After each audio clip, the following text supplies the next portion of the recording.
அனைவருக்குமே வணக்கம். சற்று முன் கிடைத்திருக்கக்கூடிய ஒரு மிக மிக முக்கியமான செய்தி ஒன்று வெளியாகியுள்ளது. சற்று முன் செந்தில் பாலாஜிக்கு 7 ஆண்டு சிறை தண்டனை வழங்கிய நீதிமன்றம். இது மாதிரி பார்த்தீங்கன்னா செய்திகள் வந்து வெளியாயிருக்கு. ஏற்கனவே செந்தில் பாலாஜி அவர்கள் வந்து பார்த்தீங்கன்னா வசமாக இந்த டாஸ்மாக் கூடிய நிறுவனத்தில் நடந்த ரைட்டின் அடிப்படையில் இப்போ சிக்கியிருந்த நிலையில் தான் இவருக்கு வந்து பார்த்தீங்கன்னா இப்போ நீதிமன்றம் தீர்ப்பு வழங்கியிருக்காங்க. இன்னும் 10 நாட்களில் செந்தில் பாலாஜி அவர்கள் வந்து அவருடைய கதையை முடிய போகுது இல்லையா. அவருக்கு வந்து 7 ஆண்டு சிறை தண்டனை விதித்திருக்காங்க. இதில் 1000 கோடிக்கு மேலே மெகா ஊழல் நடந்திருக்கு அப்படின்ற மாதிரி வெளிச்சம் போட்டு காட்டக்கூடிய அளவுக்கு தான் அமலாக்கத்துறை அதிரடியாக எவிடன்ஸ் வெளியிட்டிருக்கக்கூடிய நிலையில் இப்போ அமைச்சர் செந்தில் பாலாஜி அவர்கள் வந்து மீண்டும் சிறைக்கு செல்ல போகிறாரு. சொல்ல பார்த்தீங்கன்னா இன்னும் ஒரு 10 நாட்களில் செல்ல போகிறார் அப்படின்னு நீதிமன்றம் வந்து பார்த்தீங்கன்னா அதிரடியாக ஒரு 10 நாட்களை அவகாசம் வந்து வழங்கியிருக்காங்க. 10 நாட்கள் காலக்கெடு விதித்து உச்சநீதிமன்றம் உத்தரவிட்டுள்ளது. இந்த நிலையில் தான் வந்து பார்த்தீங்கன்னா மீண்டும் புழல் சிறைக்கு வந்து சென்றிருக்காரு. இருந்தாலுமே செந்தில் பாலாஜி அவர்கள் வந்து பார்த்தீங்கன்னா ஏற்கனவே ஜாமீனை ரத்து செய்ய கோரி மனுவில் அமைச்சர் செந்தில் பாலாஜி தரப்பு பதில் மனு வந்து தாக்கல் செய்தது.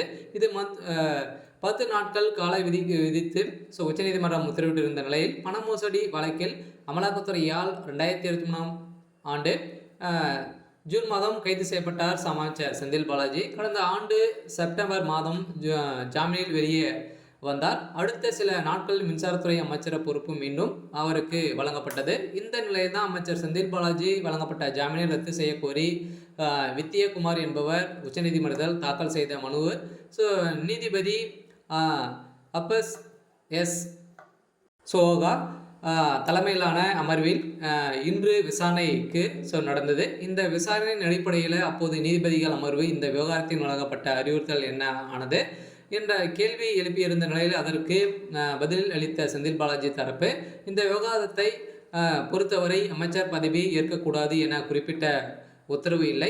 இது தொடர்பாக விரிவாக பதில் மனு தாக்கல் செய்வோம், அதற்கு அவகாசம் வழங்குங்கள் என கேட்டு கொண்டிருந்த நிலையில் தான் இதற்கு நீதிபதி அமர்வு தங்களுக்கு ஜாமீன் மனு ரத்து தொடர்பாக எந்த நோட்டீஸையும் அனுப்பவில்லை என்று செந்தில் பாலாஜி தரப்பு கூறுவது மிகவும் அதிர்ச்சி அளிக்கிறது. இது போன்ற வார்த்தையை முன்வைக்க கூடாது என வழக்கு விசாரணை எத்தனை நாட்களாக தொடர்ந்து இருக்கிறது. இந்த நேரத்தில் செந்தில் பாலாஜி தரப்பு பதில் மனுவை தாக்கல் செய்வதற்கு அவர்கள் தயாராக வைத்திருக்க வேண்டும் என செந்தில் பாலாஜி தரப்பில் நியமிக்கப்பட்ட ஒரு நிலைப்பாடு எடுத்திருக்கக்கூடிய செந்தில் பாலாஜி தரப்பிற்கு மனு தாக்கல் செய்வதற்கு 10 நாட்கள் அவகாசம் வந்து பார்த்தீங்கன்னா வழங்கி இப்போ செந்தில் பாலாஜி அவர்கள் வந்து பார்த்தீங்கன்னா உத்தரவிட்டிருக்காங்க.